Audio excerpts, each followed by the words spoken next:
Yan naman kami mga vlog. Yan ang guys,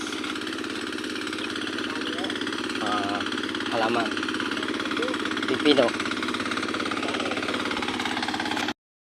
Tubigan namin guys. Yan guys, yan ang pinapatubigan ito ang ginagamit sa halaman pandilig.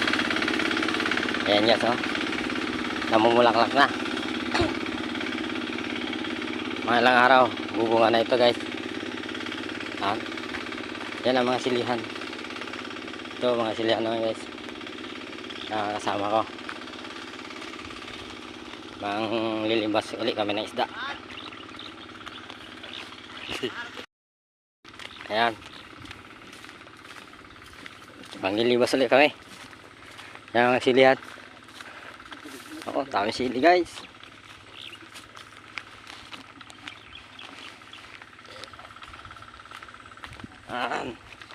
Welcome to my vlog.